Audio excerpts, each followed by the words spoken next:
Good Monday morning, everybody. This is the first tutorial / study session of 2024. This video has had a lot of moving parts to it, and a lot of revisions to what was going to be drawn. I changed the subject several times, trying to figure out how best to exemplify what I'm explaining. At the end of the day, I chose to simply use a redraw of Finn fighting the demon in Adventure Time Season 3, Episode 25, Dad's Dungeon. I always find that when beginner and intermediate artists have issues with drawing a subject, it can be boiled down to one thing, and that's not drawing through the figure. Now, this isn't to say I'm completely innocent of this myself, but definitely something I've seen people struggle with as they're learning. I want to go over a few tips and tricks on how to draw through the figure and add dimension to your piece. While this video is a bit shorter, I hope the information I'm providing is useful to you in your pursuit of illustration. Let's start by talking about how to set up your canvas.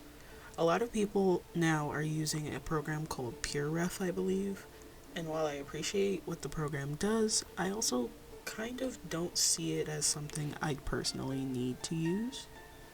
Functionally, I do the same thing by copying and pasting my reference images directly into the program. This doesn't necessarily work for Procreate, so I recommend using PureRef if it's accessible to you.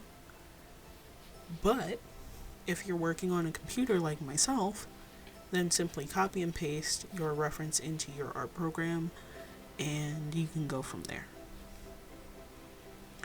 As you can see, I have references pulled up on my canvas, and I'm going to be using these images as my stepping stones for this video.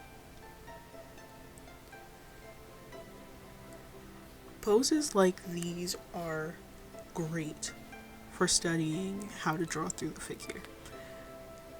I'm using one color, just black, but you can use two different colors to kind of separate the depth that you are trying to portray, or the through that you're trying to portray, right?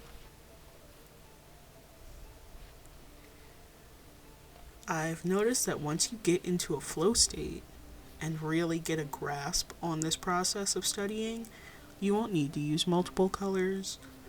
I'm also avoiding using the eraser if I can help it.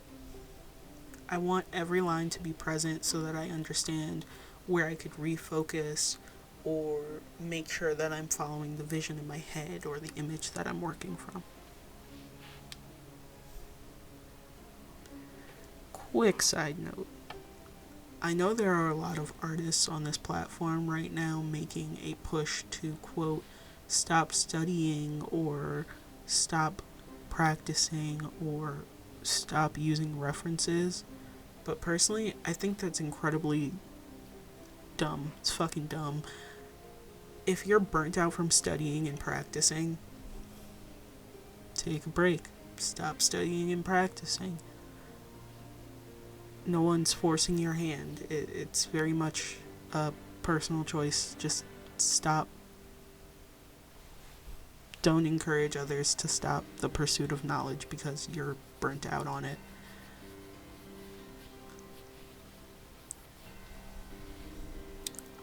The first thing I'd like to point out is that you'll have to stop thinking flat.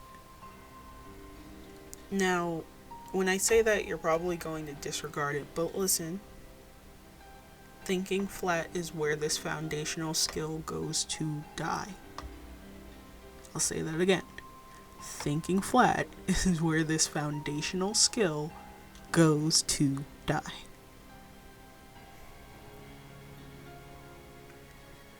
You need to start thinking about how things are three-dimensional. Almost everything is three-dimensional. There are very few two-dimensional things. most everything that we see in the world is 3 dimensions.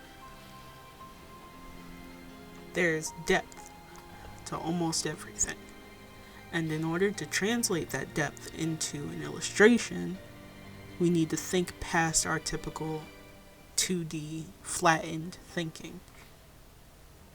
I know I said you guys won't have to do any assignments or anything like that, but I do have a practice challenge for you if you feel up to it. It's called the map. Very silly name for a very good practice. When I was in college and we took our first perspective class, this was one of the many ways that we practiced. Essentially, you'll get a flat 2D shape and you have to build that shape into 3 dimensions. So if you have, say, a square in a rectangle with a dashed line square smaller next to the big square, you have to translate that shape into 3 dimensions. And that's just kind of how you can learn to take your flat thinking and bring it into a more 3-dimensional thinking. It works really well. I'm not going to go into too much detail about it in this video, but I might do a video on it later if anybody's interested.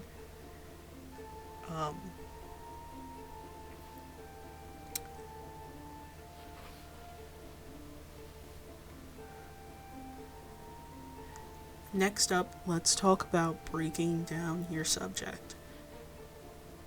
You have to break your subject down into the simplest shapes possible so that you can kind of get an understanding of the angle and how far back or how far away from the other aspect of your piece it is. Simple shapes are really, really good for layout, thumbnail, and composition. I hear a lot of other professionals, not ones that I necessarily talk to very much, but a lot of them say like, oh, your thumbnail should have as much detail as your final piece. Personally, I don't believe in that. My thumbnail is my thumbnail, and it's supposed to get the rawest, most basic baseline idea of my piece out into the world. And if it's stick figures with a couple blobs to indicate whatever it needs to indicate, then it's going to be stick figures and a couple of blobs to really indicate what I'm working on. A lot of the time we find ourselves overcomplicating the subject simply because our eyes are perceiving it as complicated. So, for instance, if you look at a plant, you're like, oh, that plant's really cool, I want to draw it. Your natural instinct is to see a bunch of very complicated lines, and you're just like, oh, maybe not. That's a lot of complicated stuff.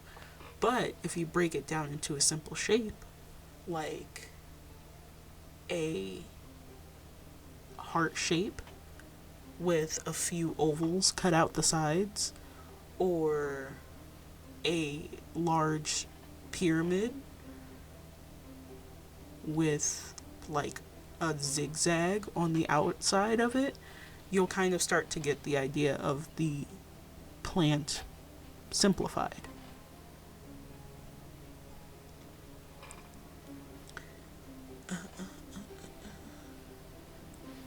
So now that we understand to look at things in their most simple shapes, let's build out some detail. If you didn't know, I am a very, very big fan of Adventure Time. I was starting high school when it first aired, and funnily enough, my friend who gave me the nickname Iggy made me an Adventure Time birthday card that same year that it came out because I loved it just that much. I still have that birthday card because it means so much to me. And when I was younger, I fashioned a lot of my art style after Adventure Time. if you ever see me do like my preliminary sketch on a piece or my thumbnails, you can see it very much just looks like little Adventure Time characters with little dot eyes and stuff like that. I also use a style that's similar to Adventure Time for my middle grade my middle grade graphic novels, which, if you're interested, the first run of We Belong is available for purchase, where you can read my graphic novel among many others who put in a lot of time and effort to create a beautiful, amazing anthology of black queer sci-fi fantasy nerdiness. It's great, and I can't wait to do my next one. Anyway, this episode in particular I really loved because it was something that solidified for me that Finn would do anything for his brothers. Like, he truly had the most amazing brotherly bond with both Jake and Jermaine. If you've seen the end of the show, you know exactly what I mean. It was so important for them at this point in their story to understand who their father was and what he was doing and the choices that he made that ended up reflecting back on them.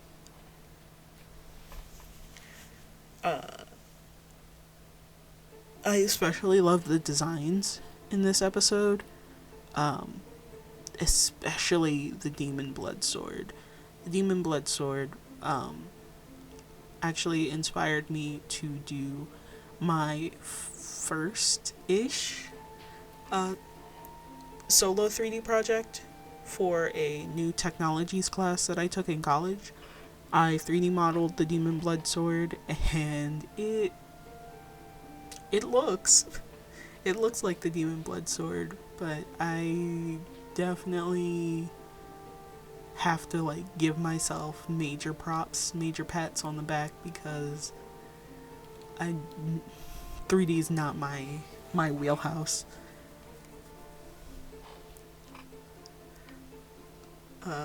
Okay, let me talk about the piece itself for a second.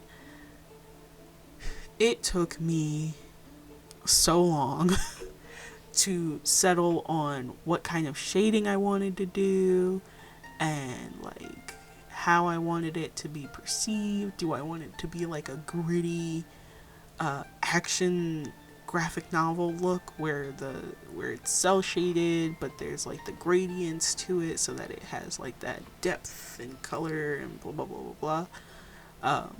Do I want to render it with like brushes and blending and all that stuff, or do I want to just freestyle it like I usually do? I ended up going with my other typical go-to, which is full just cell shading. It worked out for the best because I really did want that shadow to be really sharp.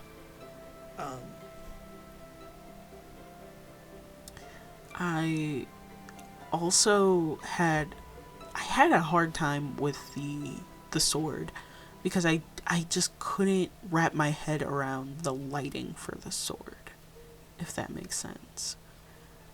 Speaking of lighting, I do believe our next video is going to be our next like tutorial video is going to be on lighting and color, because I got the book Color and Light by James Gurney, and I'm going to be reading that and taking notes and trying to implement them into my process, and hopefully it works. I've been struggling with coloring and light for a while now. last thing I'll say, because we are at the end of the video, is that I am still on a major delay on shipping all orders. Not all orders. If you order something, it'll be shipped, but I'm on a major delay because I have not been able to ship out commissions. So if you are waiting for that, it's coming soon. It's got to take a while because, you know, prices changed and all that fun shit. I'm not gonna get started on that. That's for another video as well.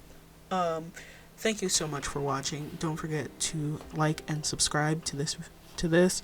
If you have any questions, leave it in the comment section, and I will see you guys in the next video. Laters.